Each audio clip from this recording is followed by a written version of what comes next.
And I'm happy to be joined on this Shore Sports Network conversation with longtime sports writer and columnist Kevin Kernan, probably best known to most of us in this area for his work over a long period of time with the New York Post, and now doing some other things we'll get into. But Kevin and I go back a little bit. We first met in a sleepy little town most of the year called Williamsport, Pennsylvania in 1998, when he had this idea that maybe this Toms River East Little League team was something special, and we met in the press box there, and I'm happy to say we've been able to maintain a friendly relationship since. Kevin, good to chat with you. Always good to be with you, Kevin. And basically, that was a great year, a lot of fun.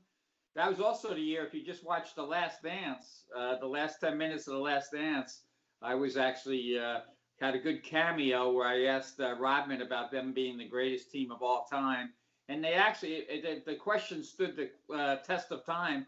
They let it stand in The Last Dance. So I went from Michael and the 6 championships right to, I said, hey, I called my boss. I said, I got this idea about the Toms River. Let's do it.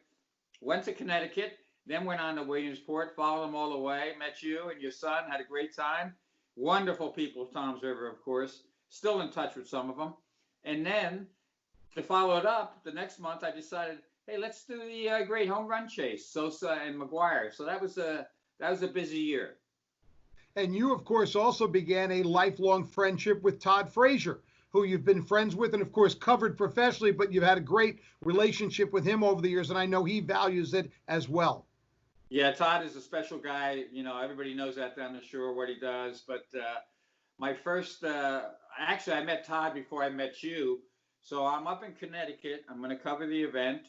And back then, ESPN, it hadn't blown up yet. You know, it was the Little League. It was a district final or whatever, basically. Like, I'm in Connecticut working out of an equipment shed, and all of a sudden I hear this team march onto the field singing "Who Let the Dogs Out," and it was Todd. And this was 3 years before the song became popular. His brother had heard it on a cruise.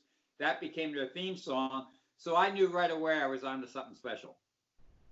I am speaking to you now from your now home in St. Augustine, Florida. You're a New Jersey guy, lived in North Jersey most of your life, and have relocated. And as you said, probably got at it a pretty good time. Well, I love Jersey. I love going to Jersey Shore. You know, Seaside Park. Used to spend every summer a couple weeks there for sure. And but you know, we moved down to St. Augustine, great little city. I've lived in San Diego for 10 years. You know, I kind of know where the good places are in this country. And my son went to Flagler College, my youngest. And once he started going here, we learned a little bit more about the community. It reminds me of a small San Diego. It's got a nice bay area. It's got it's the oldest city in the country, beautiful downtown. I'm over on the beach side, of course. You can appreciate that. And two blocks of the beach, and life is good. You until recently, spent most of your adult life working for the New York Post. You were a columnist, sports writer, covered everything that happened in New York sports. But I think it's fair to say kind of your passion was baseball. You were and in fairness, you were a very good player yourself. No question about it. You are in the Ramapo College Athletic Hall of Fame, mostly as a writer, but you were set a couple of records there when you were a first baseman back in the 70s. Yeah, that was wood bat, and then the real metal bats. That was a long time ago, but had some fun. You know, played at David Brearley High School in Kenilworth. Played against guys like Willie Wilson. So had a great time playing summer ball back then. It was totally different, Kevin, than it is now. I played with what they called semi-pro teams and played with a bunch of inner city guys, and we had a blast. And then went on to college at Ramapo, had some fun up there. And, you know, that was a great place to play. And my daughter, Kelly, she was a great athlete herself, and she went to Ramapo, and she actually set the home run record for women's softball. So she's in the Hall of Fame as well, but she's in the Hall of Fame for her athletic prowess. I'm there for a combination of, you know, my lifetime job and also playing some baseball there. So clearly sports writing today is a heck of a lot different from when you started. So I'll ask you, how you got involved, what led you into the path you would make a career out of. Yeah, you never know. You're in college. I started hanging with the hockey players. We had a great hockey team. This is like 1975, 76, 77. And I started writing a column for the local college paper, Kernan's Corner. I still say it's some of my best writing. And I had a lot of fun, a lot of insight. We had a little change, in the editor wasn't a big sports fan. So the next semester I ran for editor, became editor of the paper with a friend of mine. His father, and this is how things change, Kevin. It's a great little story. His father was the head custodian at the Hudson Dispatch, my partner. So he got me in for an interview. I got hired the day I graduated. I started covering the New York Giants right from the start.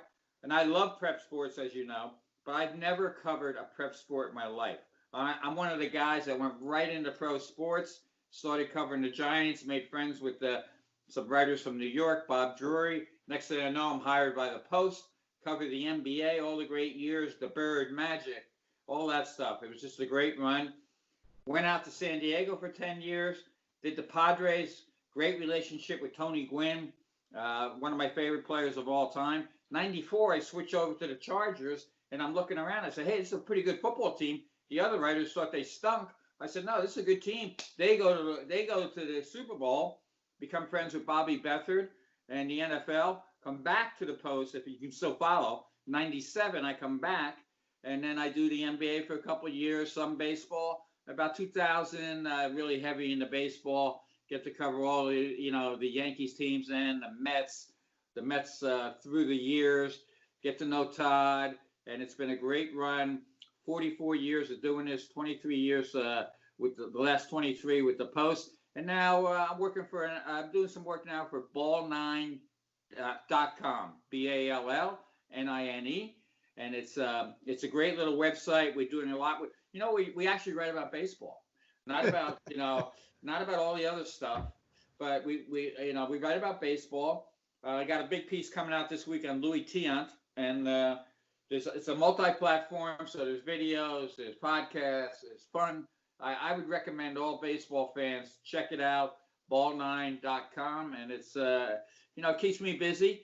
And one thing I've learned, Kevin, through the years, Red Smith. I'm at a Knick game with Red Smith, right, early in my career, and anybody who knows the history of journalism knows Red Smith was probably the best sports writer of all time.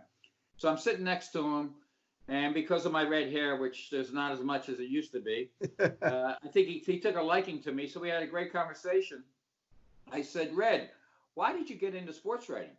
And he said, Kevin, I wanted to live like a millionaire without the hassles. And I thought that was a great description. And that's really what it was for all these years, all the great cities, all the great places. And I asked him one other piece of advice, and this is great for any young writers thinking about it, and because I still think there's a big future for sports writing and all kinds of writing. You just got to find different platforms. So I asked him, what did you do? How did you get to how did you get to the point? He goes, well, back then we had portable typewriters, and it's right, there's one behind me, a little typewriter. He goes, I put my hand on the keys, lay my wrist there, and let it bleed. I let my wrist bleed. So that I never forgot that. That's a great piece of advice. So you're right from your heart, and that's what I always did.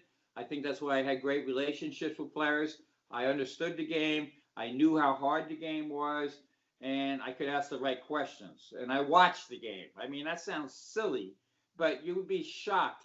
You go to a Major League Baseball game whenever they play them again, and the writers are all on their little laptops or computers or iPads. And they're watching the game through Statcast. Statcast is just it's something you use. It's a tool. Watch the game, see what's happening, ask the right questions, and write some good stuff. So that's what I've done.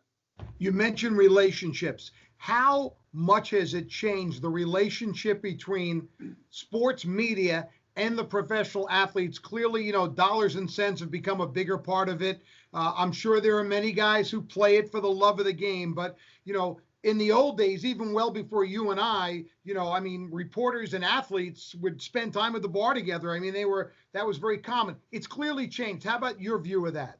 Yeah, I caught the tail end of that a little bit. You stay at the same hotel with the team, and maybe you'd have a drink with them and stuff like that. Um, I call those the Phil Collier years. That's when he was a great writer in San Diego, World War II vet, crossed the Rhine, and he became great friends with Sandy Koufax and those guys, and got their really trust.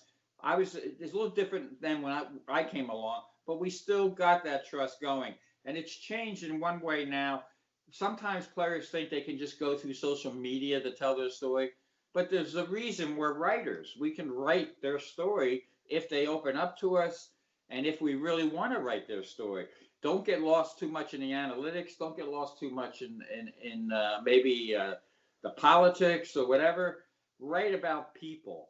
And I always did that, and I still do that, and I think it can be done. It's a little harder now because when I first went in the locker room, you could stay there for hours. Now your time is cut, and I guarantee you, Kevin, it's going to be cut more as time goes on. And unfortunately, a lot of fans think that's good, get the writers out of the locker room, out of the clubhouse. But really, that's bad because, if you have a relationship with a player, that's when you get to talk to them. Like Aaron Judge and I spoke, every day in spring training when I was there. Maybe a 10-minute conversation off the record about what's going on. That's how you get to know the player, know what's going on with the team. And I'm just throwing his name out there, but that's just one of the guys. Pete Alonso, he gets it, and so I think the players still want their stories told. Hopefully the media still has the access and they make the most of that access. And really, because fans still love the game. No matter how much we've been tortured by the game, they still love the game and they want to hear stories about the game. And that's what I do, the little tidbits that I find out here and there. Small little example. I recently talked to Bobby Richardson, the second baseman from the Yankees. He made the catch of Willie McCovey for the final out, 62 World Series. I was always wondering because when he comes to the mound to celebrate, I believe it was Ralph Terry, he has no baseball cap on. So I talked to him about a lot of things, including his relationship with Mantle and how Mantle opened up to him at the end of his life. And it was a great column. But I also asked him, I said, how come you had no baseball cap? Where's your hat? And he goes, it's funny you asked that. He goes, before the play, the second base umpire, a National League umpire, he didn't know his name, he asked for my cap after the last out. Like he said he had a nephew that wanted the cap. So I said, sure. And he looks over at the second, he looks at the umpire, he says, sure, I'll do it. Next thing you know, he's thinking about giving his cap away. All of a sudden the ball's coming screaming at him from Willie McCovey. He catches the ball, doesn't even think about it because he's thinking about giving the cap away. Gives the cap, runs to the mound, and that's why he has no cap on. It's a small little story, but it's an interesting little story. And it tells you a little bit about if you watch the game and observe some things, you see things. 44 years later, he hasn't seen McCovey in 44 years. He sees McCovey at an event in San Francisco they're both at to celebrate that Giants team. And the first thing McCovey says to him, he goes, I bet your hand still hurts. So that's how you bring little things to life. Yeah, I read that from you as a lot of the stuff I picked up over the years. While we're talking baseball, obviously be remiss if we didn't talk the current state of the game or the non-state of the game, whatever. Your feelings, is this a case of someone has to blink first for them to get a deal done? I don't know if anyone's going to blink. That's unfortunate. And I think the longer it goes, the players, there's so many question marks about how this season works, no fans, the COVID situation. I think the players they're digging in deeper and deeper. And I think there's also a resentment, Kevin, and this is very important. I don't think the players like the way things have happened the last couple of years regarding negotiations and situations with Tony Clark. A lot of them are frustrated by it. So I think that frustration is coming forward. And you're seeing it in different ways. So, I think by Wednesday, there's supposed to be some talk, but they may come back. But I'm wondering, even if they come back, are they going to have their heart and soul into it like they used to have it? I think this year is going to be a mess no matter what. I think they're messing it with the fans. The fans have had enough. We've all had enough. Everything that's going on with businesses in New Jersey and other places and situations. we got more important things in our life. I'm one of the 40 million or so that lost their job because of COVID. So I think they need, both sides need to blink. Both sides need to say, hey, what are we doing here? We're going to ruin it for, they're trying to negotiate for next year when they're on the cliff. It reminds me of the old TV shows you see where two guys fighting on the cliff and they're both going to go over. That's where they are right now. It's really dumb on both parts. I don't know if Manfred wants to make a deal and the owners. I don't know if they're just stretching it out, but I don't see any upside right now with this year and the feelings that are going to be there. Because I know the first time I would be back in the clubhouse, the players, I would go over and ask some guys, what do you really feel about this? And they would tell me what they really feel. And they would not be happy about how this has gone down. So that's where we're at. And, baseball was always the sport in our lives growing up. They're on the way of becoming a niche sport. It's going to be like, something that's not the main thing anymore.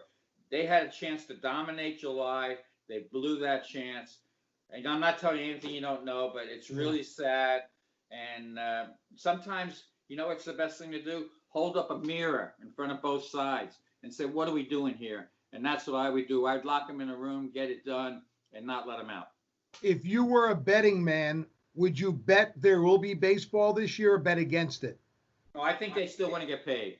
I think they want to get paid. I don't think they're ready to make the long fight because if it ends, you know how this goes. If it ends this year, they don't even talk for months. So they're right back in the same spot. So my guess is I would bet that there will be baseball. It will come back.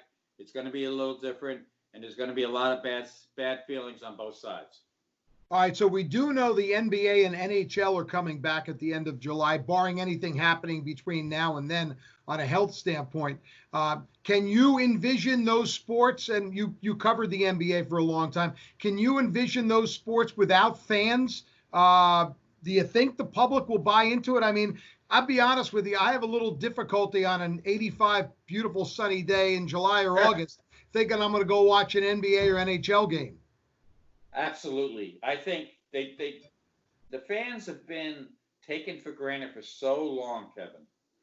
And now this is the ultimate taking the fans for granted, thinking they can play these games and have some kind of relationship with the fans when there's no fans in the arena or the ballparks.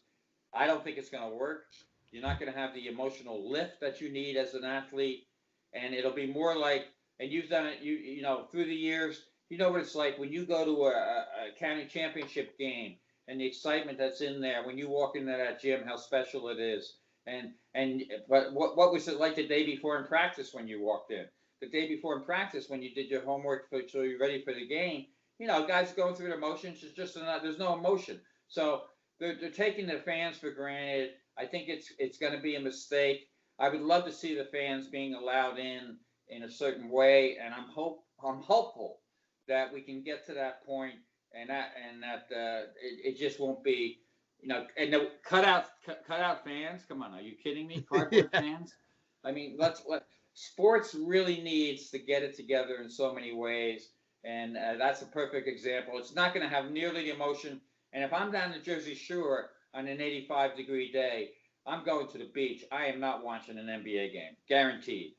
How about the NFL? They look like, again, we don't know what's going to happen, but, moving along, probably, all likely starting the season on time, but clearly starting the season without fans. And the thing I wonder about, and, you're a Jersey guy now in Florida, so you know how bad it is in here. So, is there the scenario where the Giants and Jets could be playing in a stadium without fans, but somewhere else in the country where this is not that big of a deal, they have fans?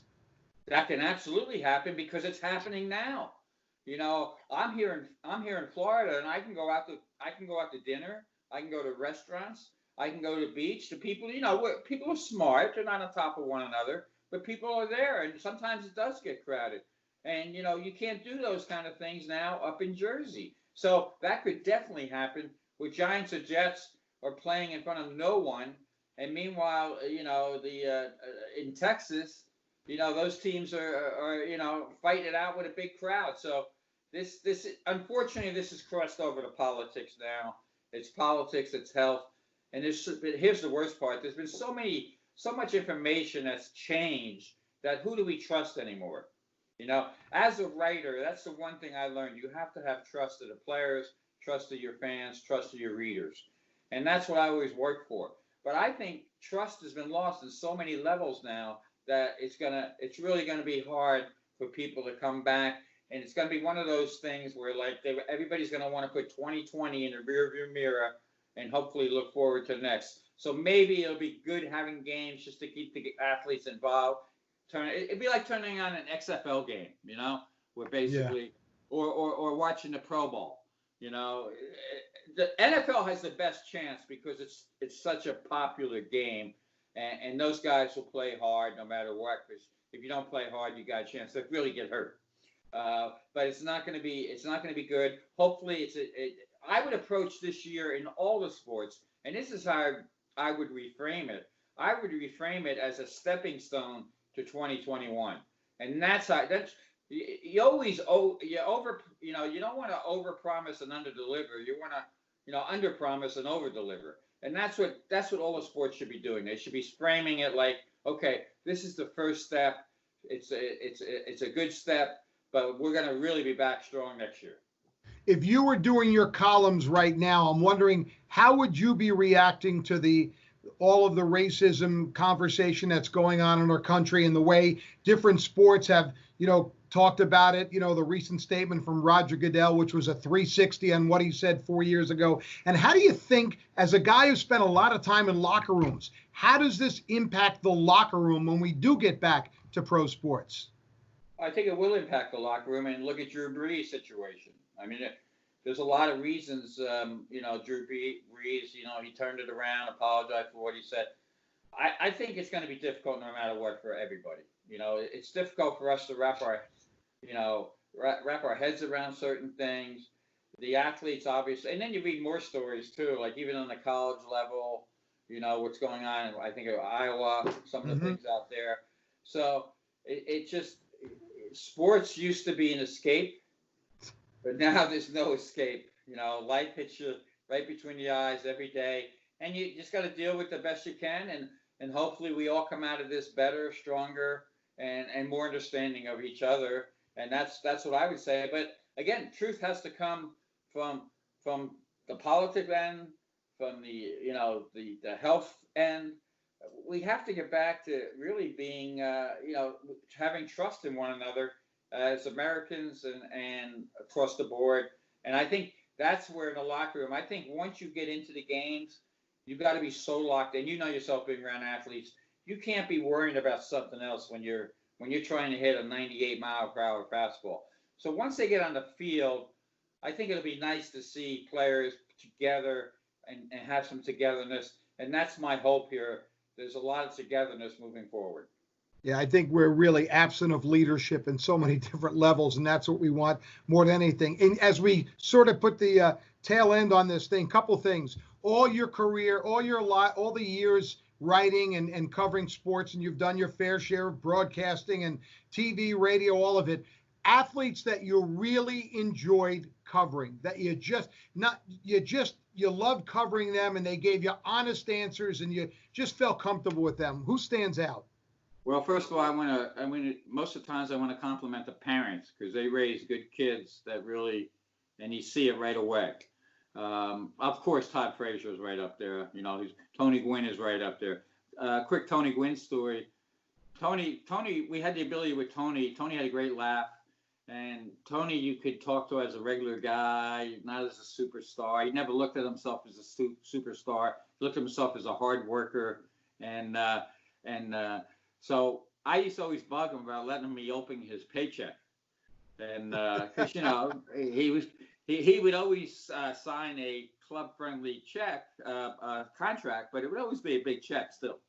So one day he finally gave in.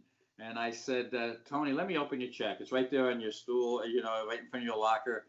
He goes, okay, but you can't write about it. I said, no, I'm not going to write about it. I just want to see what the feeling is like.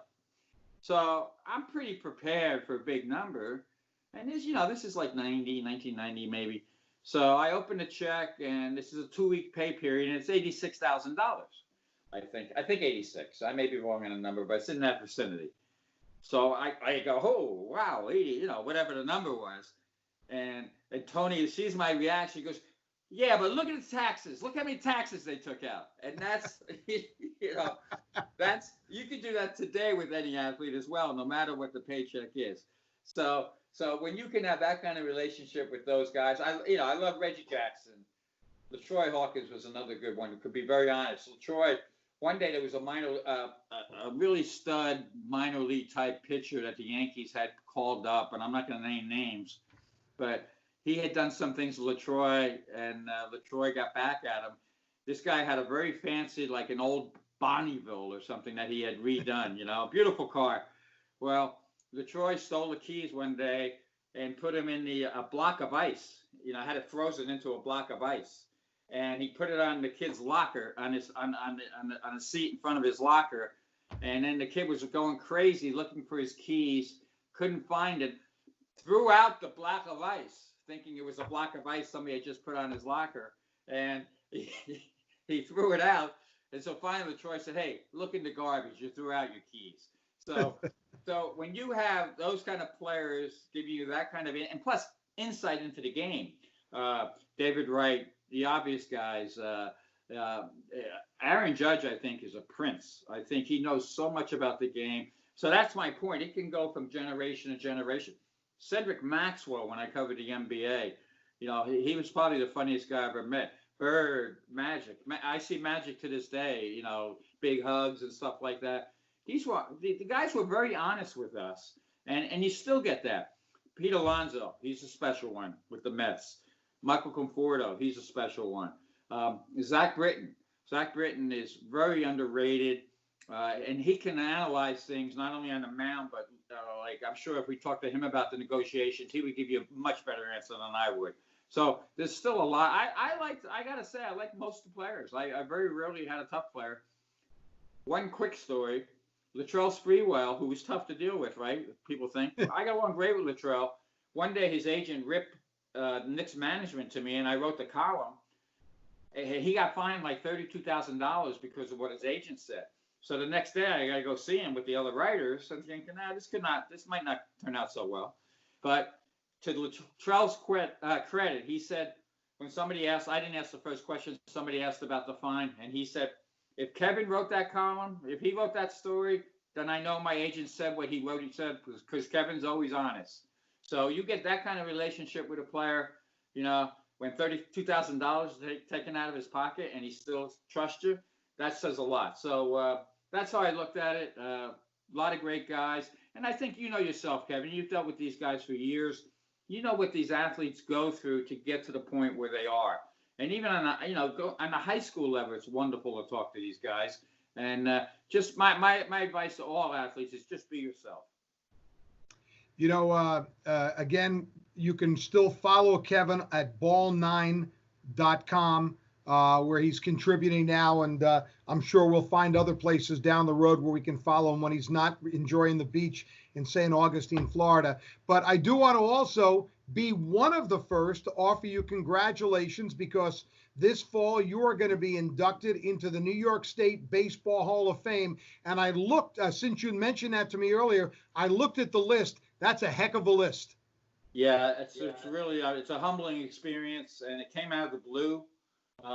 They do their homework, and they give an award. I think there's they haven't put many writers in. No. But and some of the people, Tino Martinez, Goose Gossage, Thurman Munson last year. It's a great local, but New York State. It's a great event, and the stories that come out of this event are amazing. Bob Costa shows up. You get some amazing people come to this event, and I'm really humbled by it. And I know my speech will be short because they're not going to be there to hear me, but I will have Goose Gossage there, and I'll probably next time we're on the show, I'll tell you my Goose and Thurman Munson story, and we'll have some fun with it. But it's a great honor. But again, if you go back and if you do things to the best of your ability, and I always wrote I hate to say it so selfishly, but I wrote for myself.